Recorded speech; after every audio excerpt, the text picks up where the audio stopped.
Waalaikumsalam warahmatullahi wabarakatuh. Ya, di sini perkenalkan nama Ibu Mawarda. Di sini Ibu akan mengajar mata pelajaran prakarya dan kewirausahaan. Sebelum kita mulai pelajaran, alangkah baiknya kita memulai doa terlebih dahulu. Siapa di sini ketua kelasnya? Ya saya Bu. Ya, silakan ke ketua kelas untuk memimpin doa. Ya sebelum kita memulai pelajaran, alangkah baiknya kita semua berdoa kepada Allah Subhanahu wa Ta'ala. Semoga dengan berdoa pelajaran yang kita laksanakan akan berjalan lancar. Berdoa dimulai.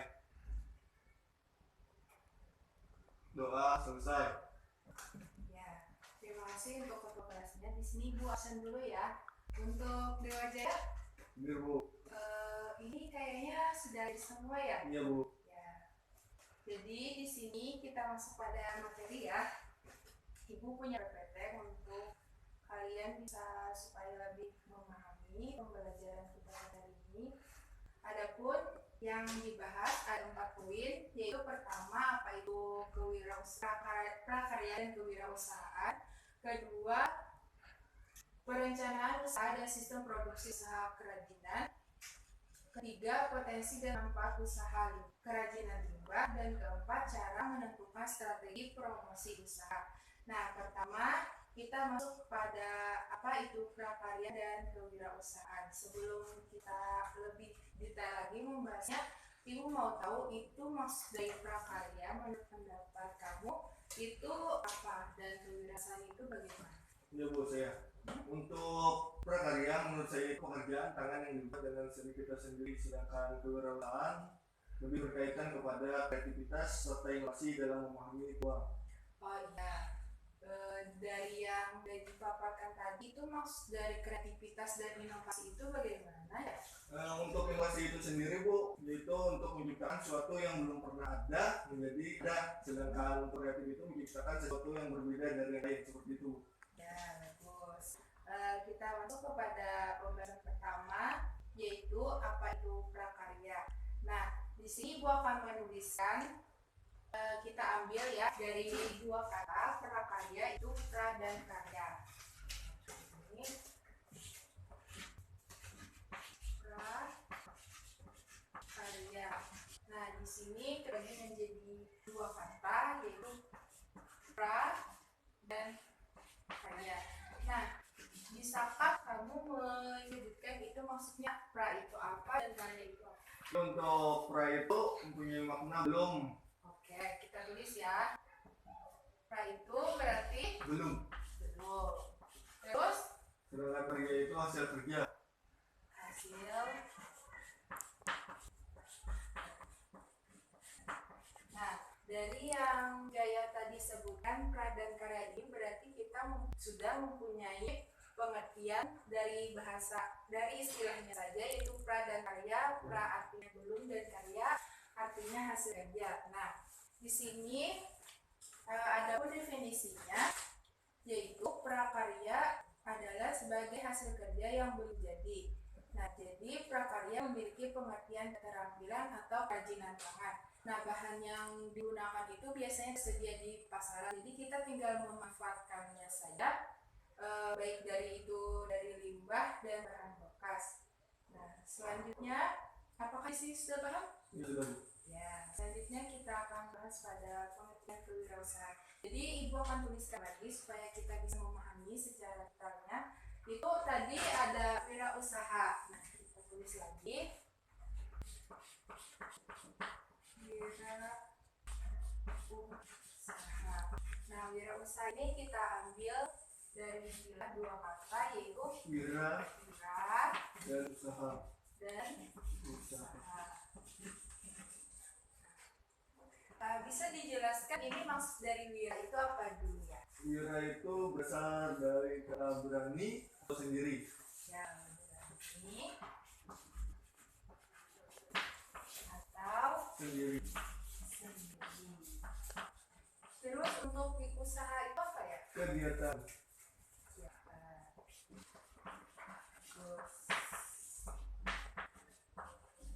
Nah, lanjut Ibu akan menjelaskan tadi. Ini bisa sambil dicatat ya. Iya Bu. Nah, jadi pengertian wirausaha itu adalah hal-hal yang menyangkut keberanian seseorang untuk melakukan kegiatan secara mandiri Adapun proses kewirausahaan yaitu kegiatan untuk dapat menemukan sampai mewujudkan peluang menjadi usaha yang dapat menghasilkan. Nah, itu pengertian dari kewirausahaan. Apakah di sini sudah jelas? Iya, sudah. Ya, lanjut ya. Nah, kita masuk pada pembahasan kedua yaitu perencanaan usaha. Nah, di sini Ibu akan menjelaskan terlebih dahulu apa sih perencanaan usaha. Nah, Ibu akan menuliskan lagi pengertian dari perencanaan usaha. Bisa ditulis lagi ya, poin pentingnya. Ini perencanaan usaha adalah proses penentuan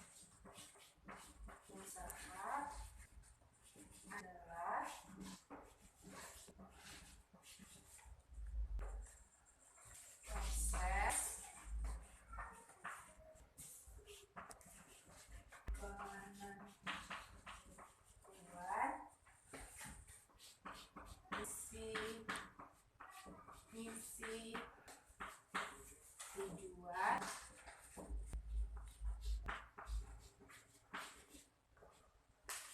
strategi, dan anggaran.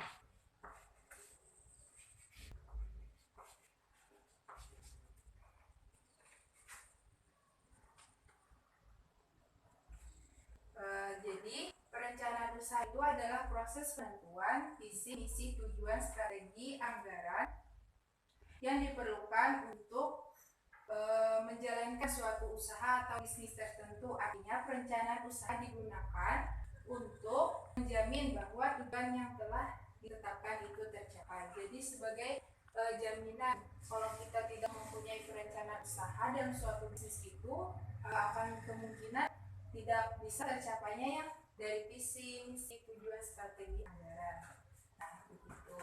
Terus di sini ada 4 proses perencanaan usaha. Pertama yaitu mengidentifikasi peluang, kedua menentukan jenis usaha, ketiga melakukan studi kelayakan bisnis, dan keempat membuat proposal usaha. Nah, Ibu mau tanya nih, untuk yang pertama itu mengidentifikasi peluang, maksud dari itu apa ya?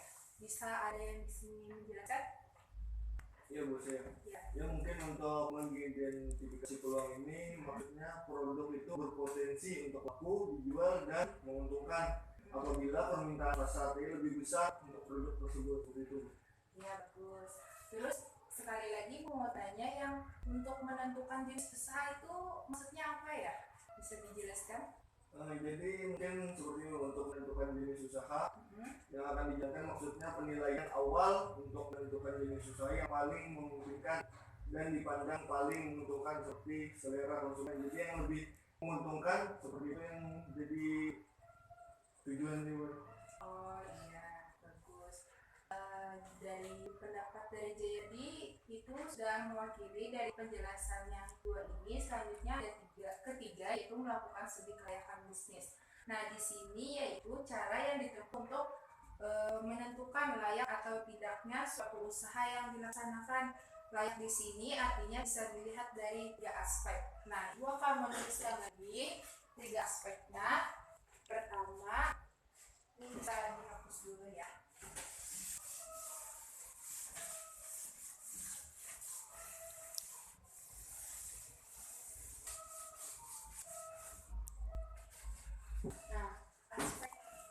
Aspek perencanaan jadi kelayakan bisnis itu ada pertama yaitu pemasaran,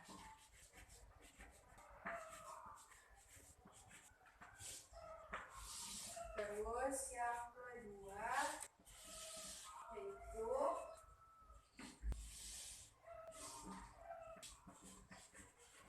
produksi, yang ketiga yaitu finansial.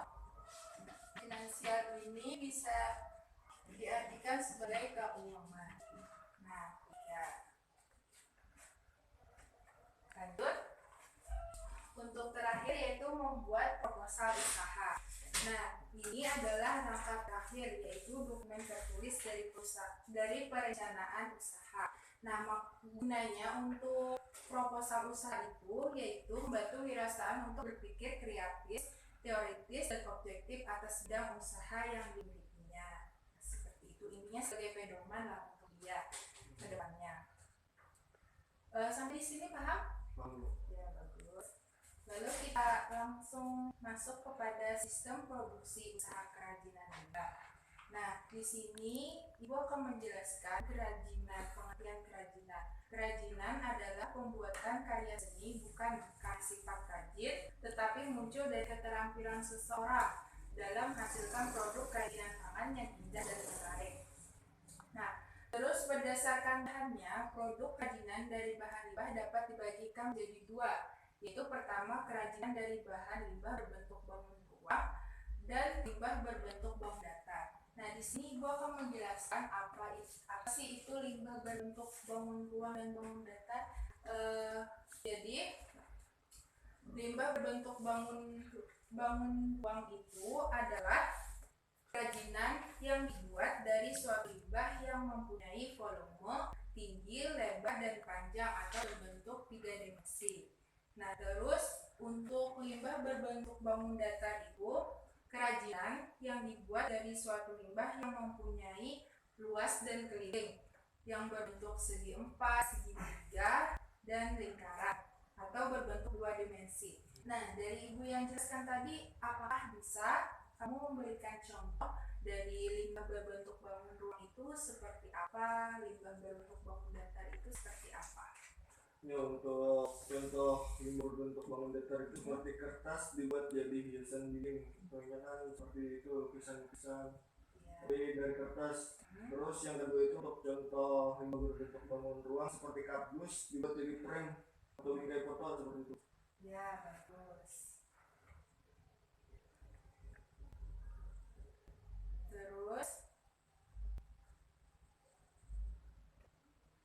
nah, untuk potensi kerajinan daerah dari bahan limbah bisa kamu lihat di sini ada contoh dari daerah pesisir pantai seperti tadi kan disebutkan sudah seperti frame foto dibikin limbah. Nah, ini terbuat dari kerang. Terus daerah pegunungan ini seperti kayak seperti kerajinan yang seperti untuk tempat beras dan untuk kayak hiasan lah seperti itu. Yang bahannya itu terutama seperti kayak purun tahu? Ya, itu kayak khas Banjarmasin ada seperti itu yang kayak dibikin tikar atau anyaman. Nah, terus ada daerah perkotaan ini contohnya seperti kayak sendok plastik dibikin seperti lampu-lampu. Nah, Ibu mau tanya nih, potensi kerajinan dari bahan limbah ini kan berbeda-beda nih daerahnya, seperti daerah pesisir pantai, daerah pegunungan, dan daerah perkotaan. Nah, kenapa sih jadi berbeda-beda di setiap daerahnya itu? Ya mungkin Bu, karena setiap daerah mempunyai potensi kerajinan yang berbeda-beda, karena di setiap daerah tersebut mempunyai ciri khas kerajinan dan sumber daya yang berbeda juga. Contohnya saja Banjarmasin, kita tahu jika di luar daerah itu mungkin perahu saja, sedangkan di Banjarmasin kan ada kelotok, ada jukung. Itu maksudnya contoh kearifan lokalnya juga berbeda seperti itu. Ya, bagus. Untuk mengulang lagi, tadi kan sudah Ibu jelaskan nih perencanaan usaha tadi, ada dari segi pengertiannya, terus ada dari prosesnya.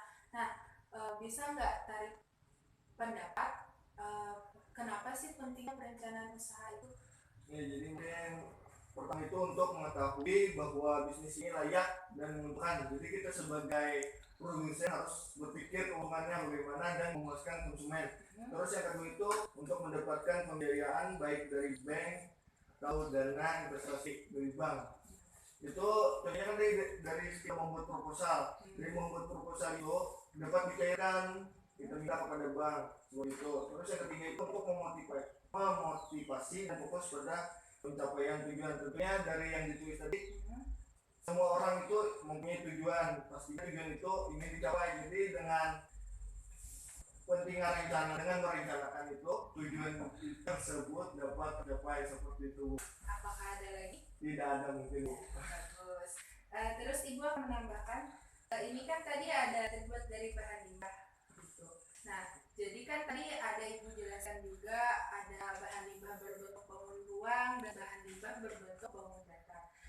olahan limbah berbentuk bangun datar itu ternyata terbagi menjadi dua lagi, ada sampah organik dan sampah anorganik.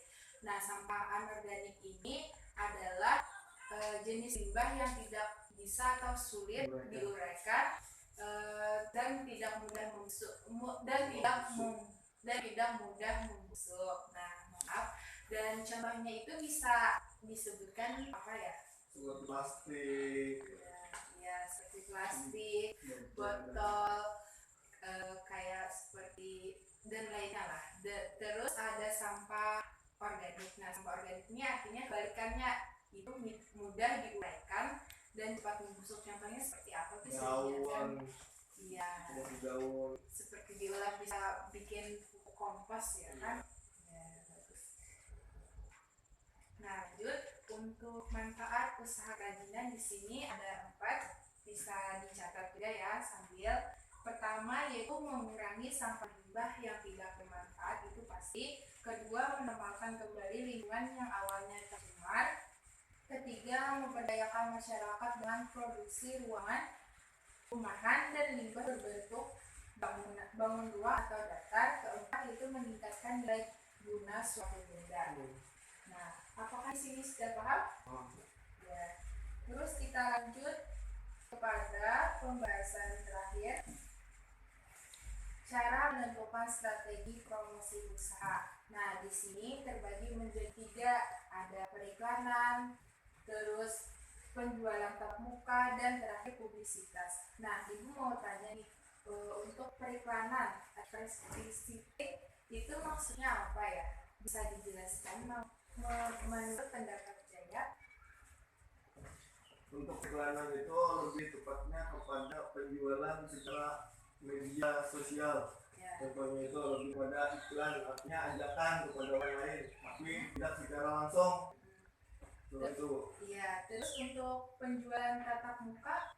Penjualan tatap muka ini sangat simpel, contohnya sekali itu seperti pasar. Pasar juga di kampung saya itu pasar Gempau. Ya. Seperti itu penjualan secara langsung. Ini secara langsung itu. Secara personal ya berarti. Iya. Orang ke orang gitu. Ya, untuk terakhir karena ini sudah jelas saja dijelaskan, terakhir ada publisitas. Nah, maksud dari publisitas itu yaitu pelayanan atau satuan usaha tertentu dengan mengulas informasi atau berita tentang bentuk promosinya itu sendiri. Nah, begitu dari ketiga tadi. Mungkin ini saja materi yang Ibu sampaikan. Kita akan lebih kepada untuk melihat video praktik, tapi sebelum melihat video praktik Ibu akan membuat soal untuk bisa secara lisan dijawabnya atau bisa menunjuk ke buku untuk menuliskan.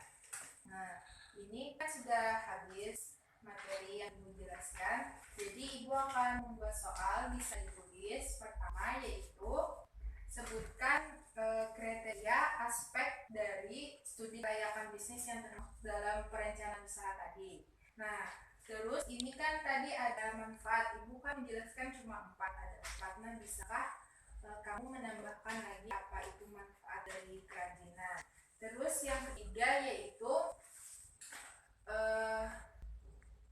cara menentukan strategi promosi. Ini kan Ibu cuma ada 3. Nah, bisakah Jaya menuliskan atau menyebutkan, menambahkan, terus jelaskan apa ada lagi selain yang 3 itu? Ibu beri waktu selama 2 menit ya. Nanti kita akan membahasnya sama-sama.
bisa ditulis di sini. Finansial itu apa?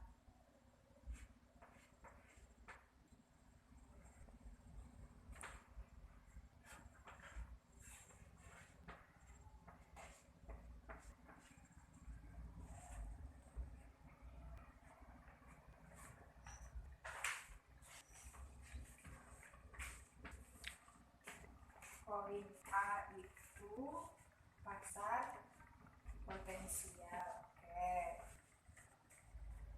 Terus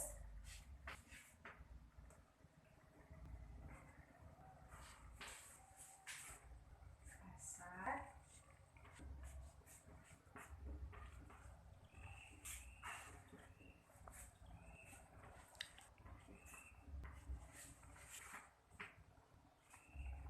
pasar tersedia. Oke. Oh, ada poinnya lagi. Tuh, pasar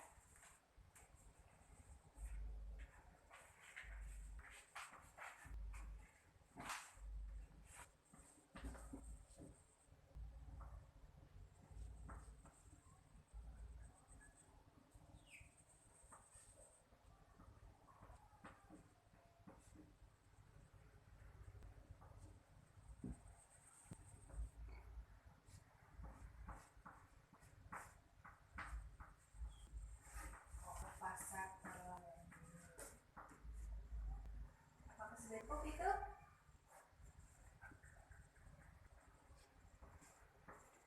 Oh, ada.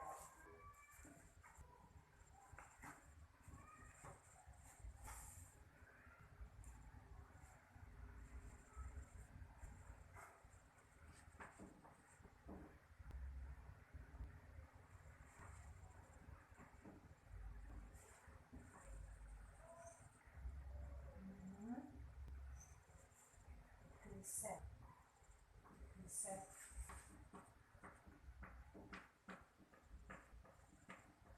Melakukan riset.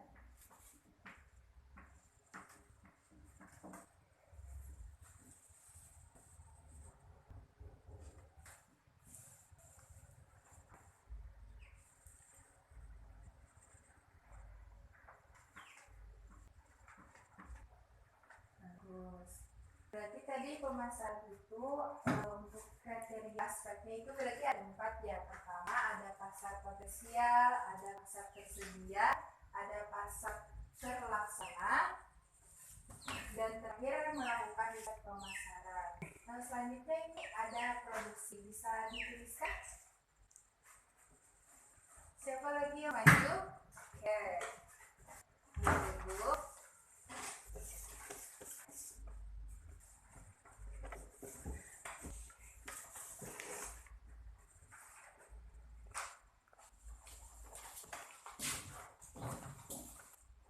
Oh, dia berarti ya yang maju. Maaf Pak, Ibu itu kan mau mulai. Oh, tidak apa-apa.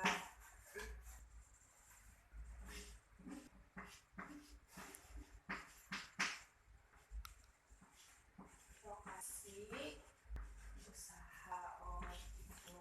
Terus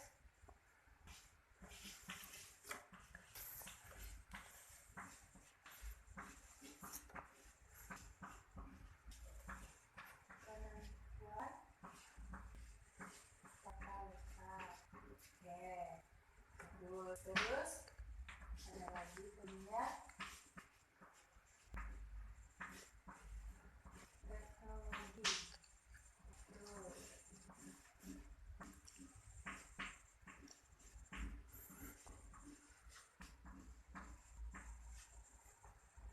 Apakah ada lagi? Oke. Yang poin D-nya ada volume.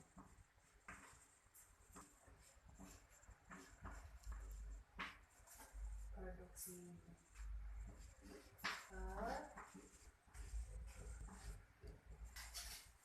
Jadi dua bisa ditulis ya. Ini dari Jaya untuk kriteria produksi.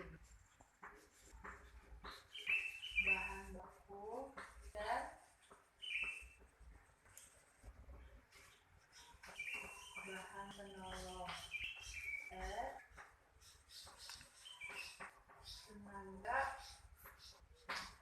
kerja. Oke.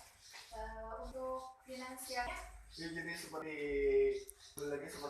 biasa oleh dua. Pertama itu untuk pemasaran ada pasar potensial, terus pasar tersedia, terus yang ketiga itu ada pasar terlayani, dan yang terakhir itu melakukan riset pasar. Terus untuk produksi ini saya ada lampu. Untuk pertama itu renovasi usaha, yang kedua penentuan terletak, yang ketiga itu teknologi yang digunakan, terus yang keempat volume produksi, yang kelima bahan baku dan bahan penolong, yang keenam tenaga kerja.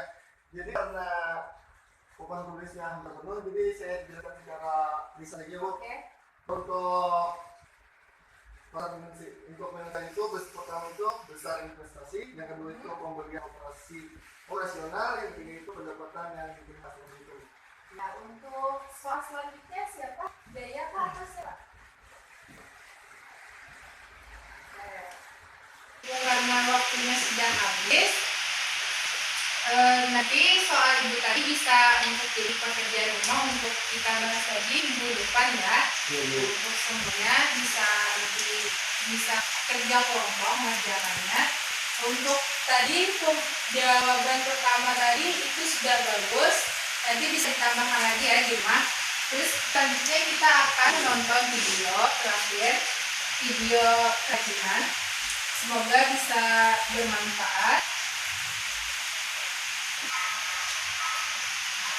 Apakah jelas? Nah, ini kerajinan yang tadi ada daerah perkotaan kan tadi aku jelaskan ada sendok bekas plastik bikinan John. Ini ada botol. Dari yang ibu jelaskan tadi ini sepertinya bahan dari anorganik, bahannya dari bahan limbah berbentuk bangun datar. Nah, sendoknya itu dipakar dua. Ini sebenarnya menggunakan lem tembak ya. Ini bangun ruang gitu. Bangun datar. Iya. Volume itu. Oke.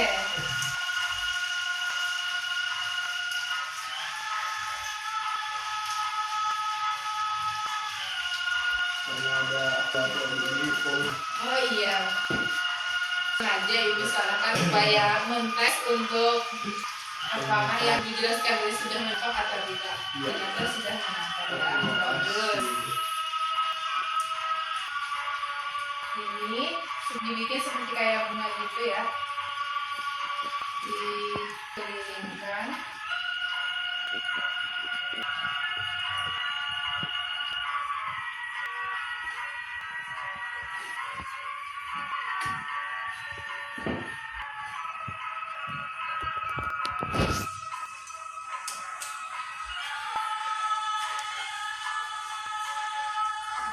Nah, dibikin kayak seperti bunga ya.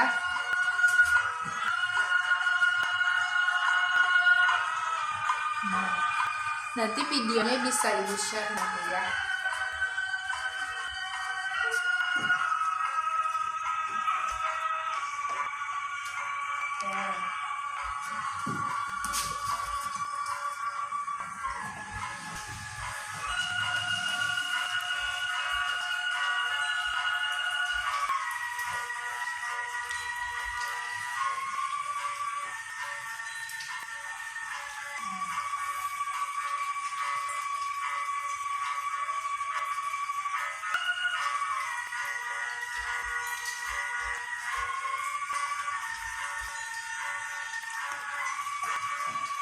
Ini dibikin seperti mengelilingi ini.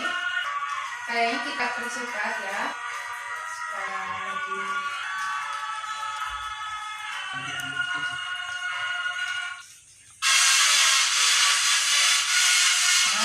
cepat seperti ini.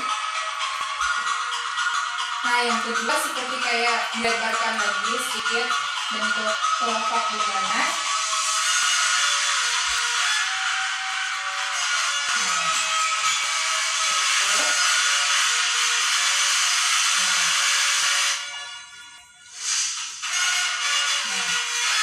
Cara yang terakhir dibikin seperti daunnya ya.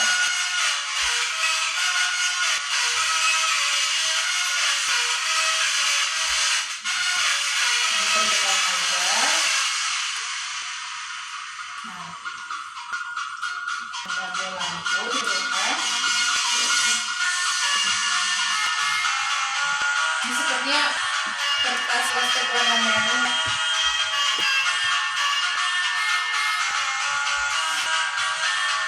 Nah, dimasukkan ke dalam bola tadi. Iya, saya berwarna gitu. Itulah fungsi kerajinan itu sebagai untuk lebih menarik dan lebih memperindah. Menambah nilai. Iya, betul sekali.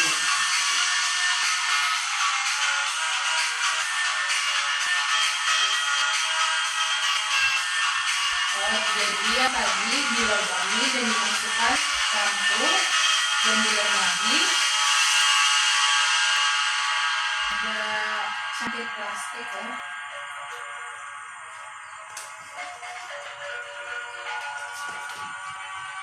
Dilubangi lagi.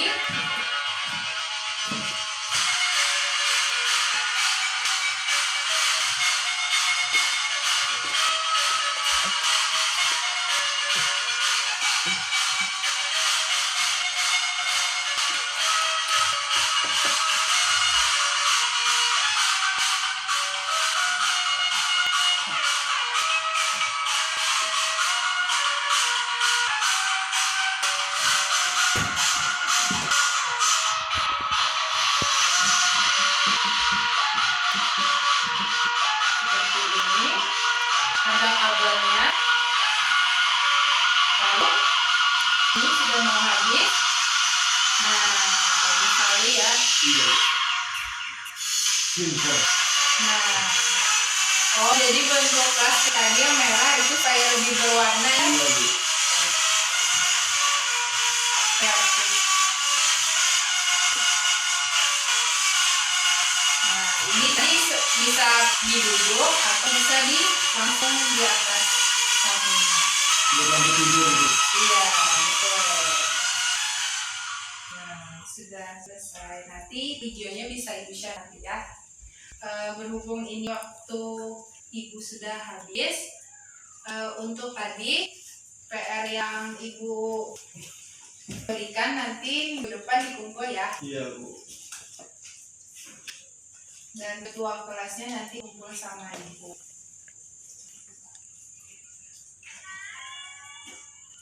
Nah, berhubung ini kita sudah selesai pelajarannya, akan lebih baiknya kita menutup doa terlebih dahulu. Untuk ketua kelasnya persilakan untuk memimpin doanya lagi. Ya, sebelum kita materi pelajaran, kami kita berdoa dimulai. Doa selesai. Sekian dari Ibu, salah hilap mohon maaf. Wassalamualaikum warahmatullahi wabarakatuh. Waalaikumsalam warahmatullahi Kita ketemu minggu depan lagi ya. Ya, Bu.